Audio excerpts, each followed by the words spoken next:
Last time we talked about solving rational equations, and we are going to continue with that today, but we're going to do some of the ones that are a little bit more challenging. So I'm going to review a little bit, okay? Remember, a rational equation is an equation that has fractions in it, and you, of course, have variables in it, and you're trying to solve for those variables. So to do that, your goal is actually to get rid of the fractions or the fraction that's in it. Okay, and to do that, you multiply the whole equation, every single piece of it, by the least common denominator. All right, what the number that all of those denominators will go into evenly. All right, or divide into evenly. So today we're continuing with that, but we're going to do some that I guess of the ones that look a little bit more challenging, but you'll realize that you'll kind of do them and approach them the same way. All right. So we're going straight into examples. So let's say that we had the equation 1 over n squared plus 4 over n equals 3 over n squared. All right. Again, your first thing is looking at what's at the on the bottom of the equation. And remember, when you had a variable on the bottom of your equation, you usually will want to go ahead and look for any restrictions that you may have. In other words, is there something that could, if n was equal to, like after we solved it and we got n equal to a number, is there a number that it cannot be? And so what numbers can it not be? Well, think about the number that we can't have on the bottom of a fraction. Remember, we can't have a 0 on the bottom of a fraction. So anything that we plug in for n that gives us 0 on the bottom, that's a restriction because n cannot be equal to that. Well, think about this. So look at this one right here. What would we plug in for n that would give us a 0 on the bottom? Well, if we plug in a 0 right there, 0 squared is 0, that we can't have because it'd be 1 over 0, which is an undefined number. So n, one number that n cannot be, so that's the symbol for not equal to, is 0. And then let's look at the other situations here. We got an n, so n can't be 0 here because it'd be 4 over 0. So we've already got that covered. And then here it's the same thing as what was there. So the only restriction we have with this problem is n cannot equal 0. So if we get to the end of this question and n ends up being 0, then that will not work as a solution to our problem. So we would actually cancel it out because that would be obviously one that we could not have. Okay.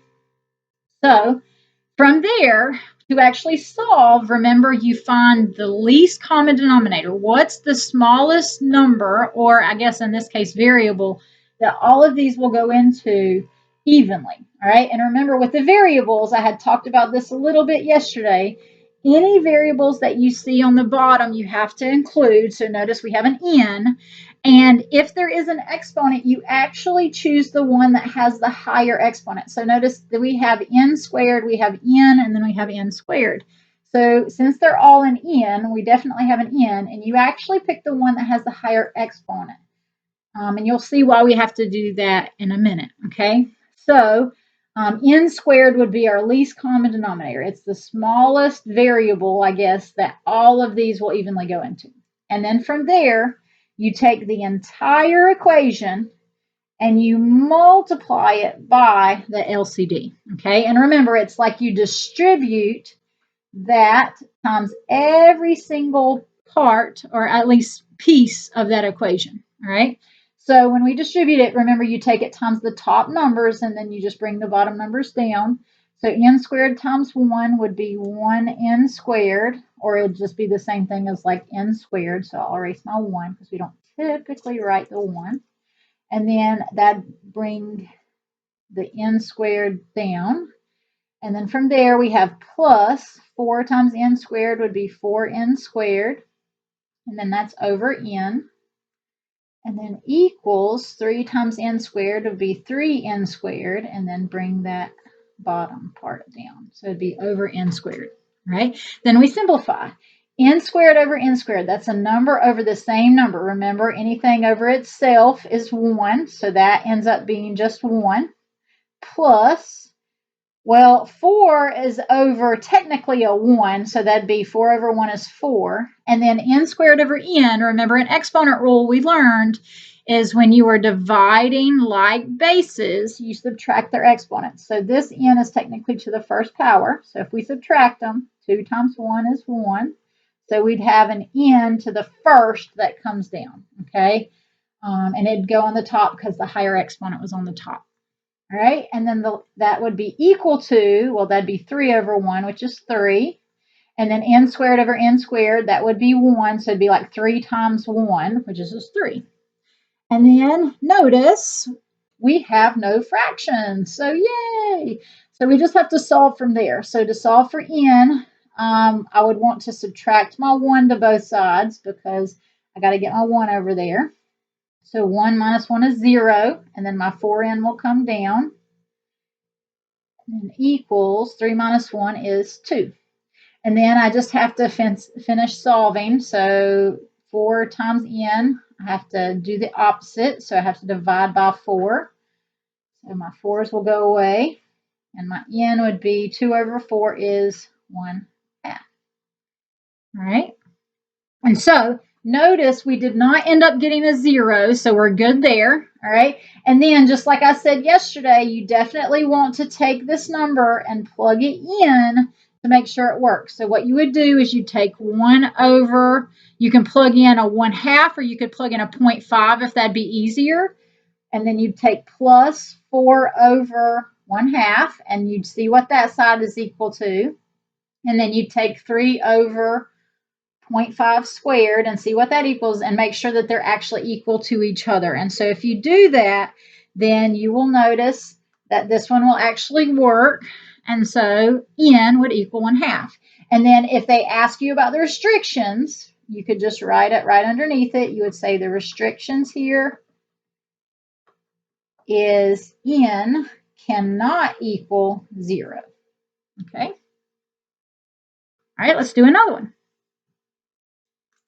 So let's say this time we have 4 over x plus 1 over x squared equals 1 over 5x squared.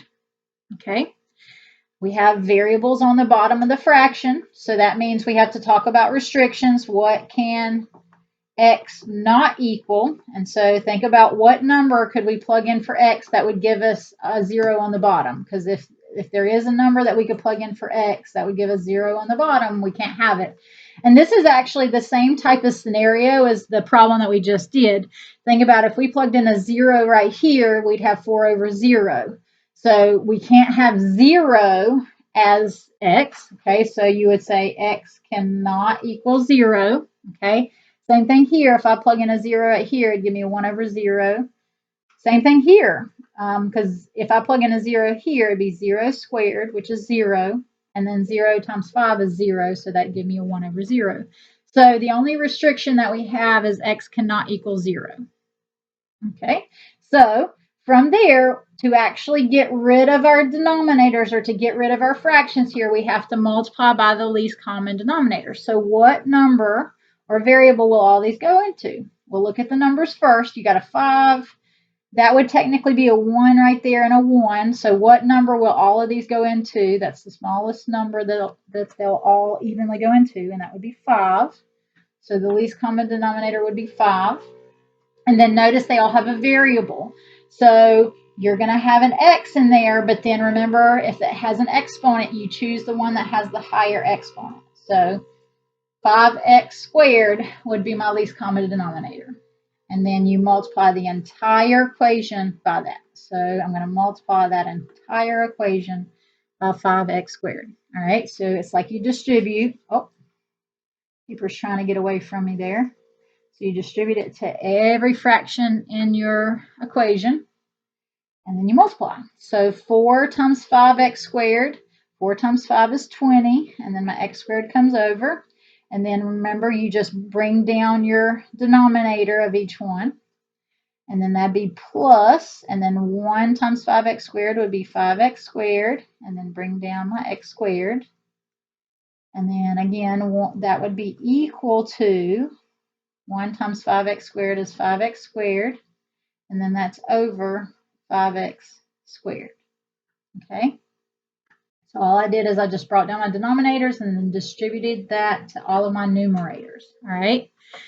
So from there, we got to simplify. So 20 would be technically over 1, so it'd just be 20, and then x squared over x would be x, because you got to subtract the exponents. 2 minus 1 is 1, plus 5 over 1 is 5, and then x squared over x squared is 1, so they'll technically go away. So that's like 5 times 1, which is just 5, and then that equals 5x squared over 5x squared, well, that's a number over the exact same number. So those would not necessarily go away, but it's 1. Remember, anything over itself is 1. All right. So then from there, we've got to solve. So I've got to subtract my 5 to get it over to the other side. Those will go away, and I have 20x equals, and then 1 minus 5 is negative 4. And then I have to divide by 20 because I'm multiplying by 20 right now. So these will go away. So then I have x equals, and that will reduce. 4 will go into both of these, and then that negative comes down. So 4 into 4 is 1, and then 4 into 20 is 5. And so we get negative 1/5 as our answer. Okay. And again, you've got to go in and plug it into the equation and make sure it works. Okay. And if you do that, if I plug it in here, that will actually equal that side. So it works. And then notice we didn't get x equal to 0. So we're good there. But again, if they ask you for the restrictions, you just write down the x cannot equal 0. All right. So that's kind of one type of problem that you will see. So now let's talk about another problem that you may see with rational equations. Okay. And when you get into higher level math classes, you definitely will see these quite a bit. All right. So let's say that we have something like this. You have x over x minus 5 plus 3 over x plus 2 equals 7x over, and you have this whole mess, x minus 5, x plus 2. Okay? It looks crazy and it looks scary, but if you kind of follow the way that I'm going to show you, it actually is not so scary. All right? So notice again, you've got x on the bottom of the fraction. You actually have x on the top too. But if you have x on the bottom of the fraction, you have to talk about the restrictions that the problem may have, okay? And again, that's a number that x cannot equal, so that, because you're trying to avoid having 0 on the bottom of the fraction. And so think through this one. What number, if I plug it in here, will give me 0 on the bottom of this fraction? And now all the other problems, x could not be 0, but notice this one's going to be different. What number would I plug in here where if I subtract 5, it'll give me 0? Well, if x is 5, think about if you plugged a 5 in there. 5 minus 5 is 0. So in this case, one of your restrictions is x could actually not equal 5, because if it was, that would put a 0 on the bottom of this fraction, and you do not want that. All right. So that's one of your restrictions. Look at all of the denominators here. So think about here. What number could I plug in for x here that would give me a 0 on the bottom? What number plus 2 would give me 0? And notice if I plug in a negative 2 right there, negative 2 plus 2 is 0. So not only can x not equal 5, but it also cannot equal negative 2. So we actually have two restrictions here. And then let's look at this one. Well, we just covered that one because this one, if I plug in a 5 right there, 5 minus 5 is 0. And if we take 0 times anything, it gives us 0, right? And then this one, we've already covered this one too, you'll find, because if I plug in a negative 2 right there, negative 2 plus 2 is 0. So Our only restrictions are x cannot equal 5 or -2. Okay? So now that we know what x cannot equal, we can actually solve. All right? So find the least common denominator. So this one's a little different because we have a lot going on, and you notice it's not everything's not like 5x squared, or everything's not necessarily being multiplied because we have pluses and minuses.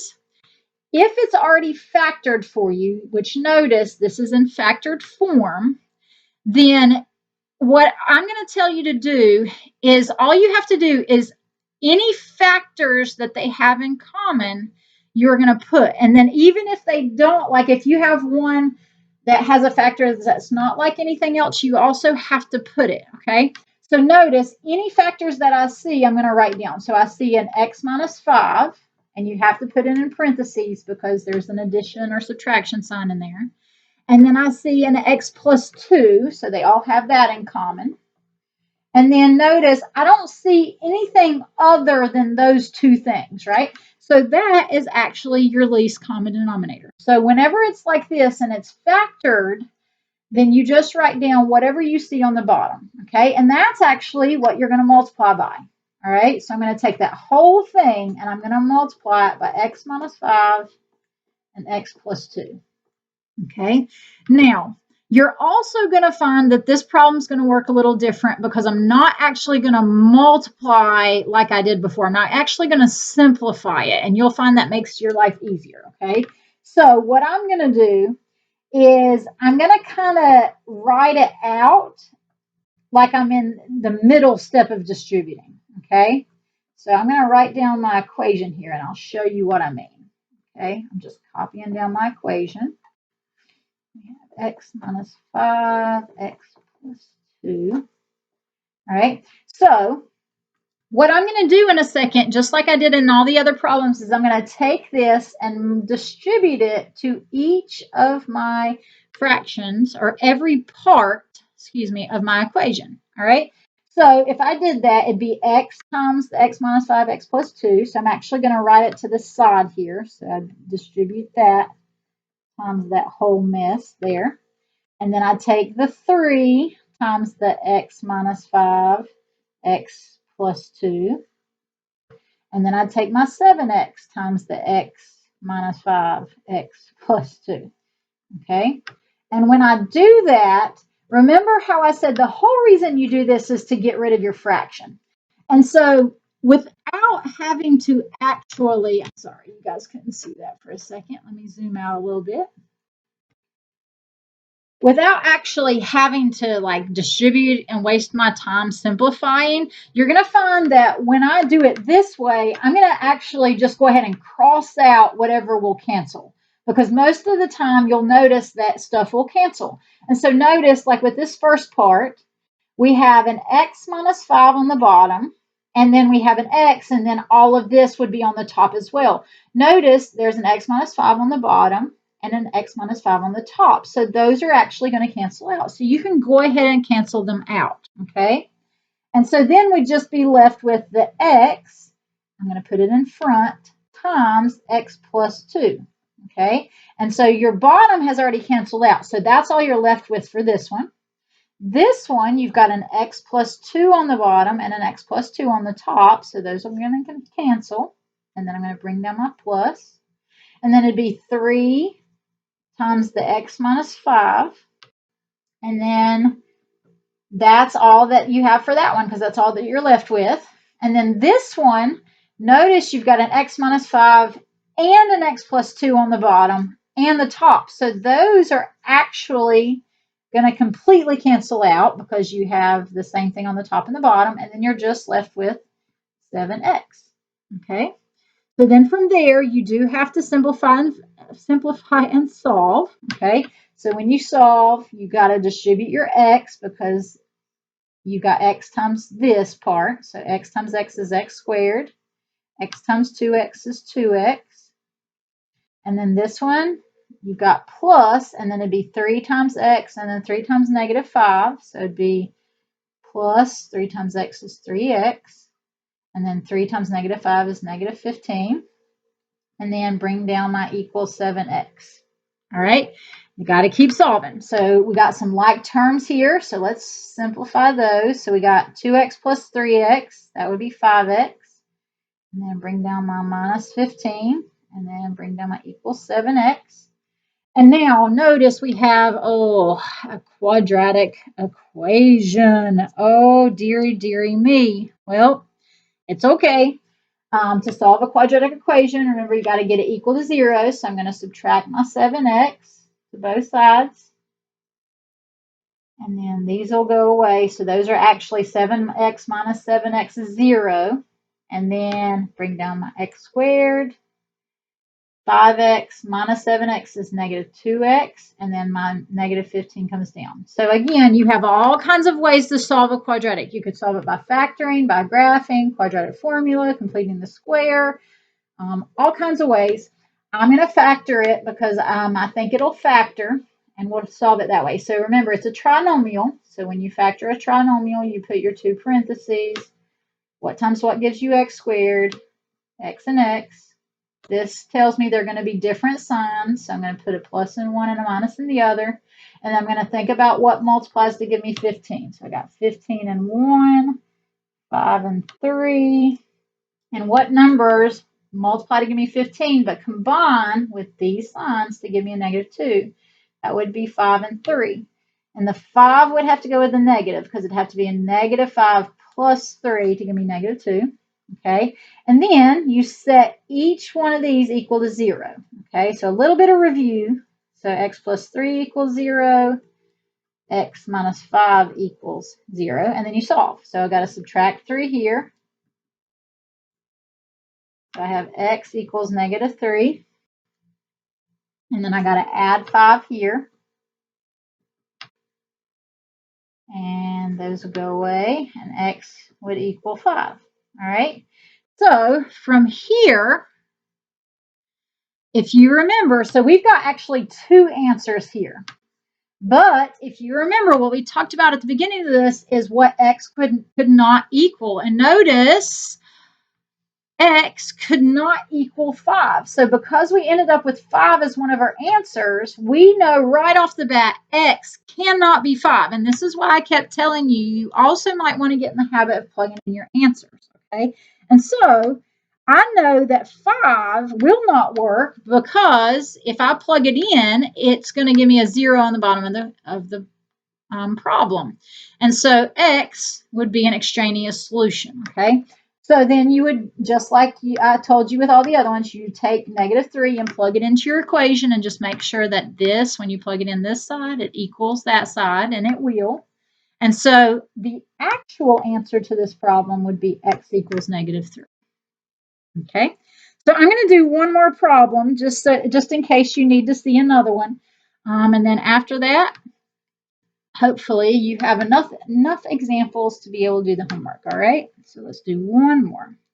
Let's say that we have x over x minus 2 plus 1 over x minus 4 equals 2 over x minus 4 x minus 2.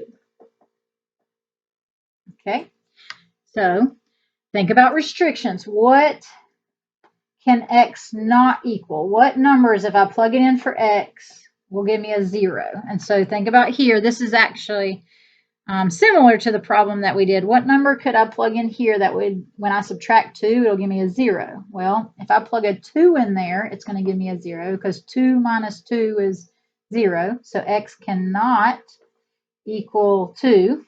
Okay, this one, what number could I plug in here that would give me a 0? Well, 4 minus 4 is 0. So if I plug a 4 in there, it's going to give me a 0 on the bottom. So x cannot equal 4. And then notice this is just that one and that one. So we've already covered those. And so the 2 numbers that x cannot be when we actually finish solving is 2 and 4. Okay, so we got to keep a lookout for those. All right, so from here, we find the least common denominator. And this is one where it's got factored parts in it. You've got like an x minus 4. You've got the plus and minus in there, so it's in factored form. So remember with those, you just write down the different factors you see. So we got an x minus 4 in there. We got an x minus 2. Is there any other factors that you see? And there's no other factor, so that's my least common denominator. All right, you multiply the whole thing by the x minus 4, x minus 2. Okay, so just like what I did before, I'm going to distribute it, but I'm not going to actually multiply it out because you'll see that it saves me some time. Okay, so I'm going to be taking the x minus 4, x minus 2 times this one. So I'm going to actually write it out here so that we don't waste my paper or waste the paper here. So I don't have to grab another sheet in a minute. Okay. And then I'm going to take it times this one. So x minus 4, x minus 2. I'm just distributing it. And then same thing here. Times the x minus 4, x minus 2. Okay. And I'll erase this since we've already distributed it. This eraser is not the best eraser, but it's okay. All right. So then from there, we're going to go ahead and cancel out all the ones that go away or that they have in common. So notice there's an x minus 2 on the bottom and an x minus 2 on the top. So those will cancel. So I'm left with x times x minus 4 here, plus you got an x minus 4 and then an x minus 4 in common. So those will cancel. And it'd be 1 times x minus 2, which 1 times anything is going to leave the x minus 2. So you just have x minus 2. And since I've kind of already multiplied it, I'm going to get rid of the parentheses. If that bothers you, you can leave the parentheses. And then equals, notice you have an x minus 4 on the top and the bottom. Then you have an x minus 2 on the top and the bottom. So those go away. And so you're just simply left with a 2 here. All right. Then you have to simplify and solve. You have x times the x minus 4, so you got to distribute. So x times x is x squared. X times negative 4 is negative 4x. And then that one we've already multiplied, so I'm just going to bring it down. Okay. And then we've got like terms, so the negative 4x and the x I'm going to combine. So you have x squared. Negative 4x plus x is negative 3x. And then my minus 2 comes down. I'm going to bring down the rest of it. And then notice, yay, another quadratic. All right. So to solve this one, again, you got to get it equal to 0. So I'm going to subtract my 2 to get it to the other side. So these will go away. So I have a 0 on this side. And then I'm going to write the rest of my equation. So you have x squared minus 3x. Negative 2 minus 2 is negative 4. And then just like the other one, you have all kinds of different ways to solve this. You can pick whichever way you want to. I think that this one will factor 2, so I'm going to solve it by factoring. It's a trinomial, so put your 2 parentheses. What times what gives me x squared? X and x.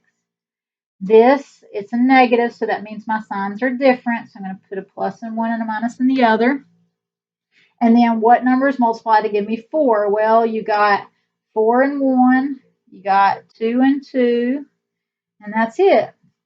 So which of these numbers or which of these that multiply to give you 4 will give you negative 3 with different signs? Well, that would be 4 and 1. And because it's a negative 3, I got to put the negative with the 4. So that negative 4 plus 1 will give me negative 3. Okay. And then to finish solving, I'm going to have to go over here. Remember, you set each of these equal to 0. So we got x plus 1 equals 0. And then you have x minus 4 equals 0. Okay. So from here, subtract 1, just solving. So x would equal negative 1. And then here, add 4.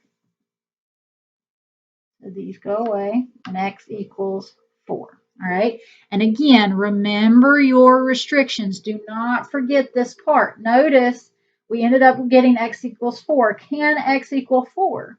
No, because we talked about earlier that if x was equal to 4, it would give us a 0 on the bottom. So this answer does not work. Okay.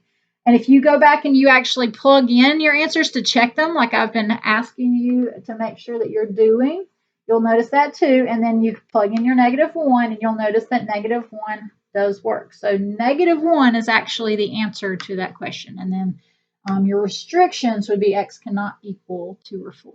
All right. Make sure you let me know if you have questions. Have a great day.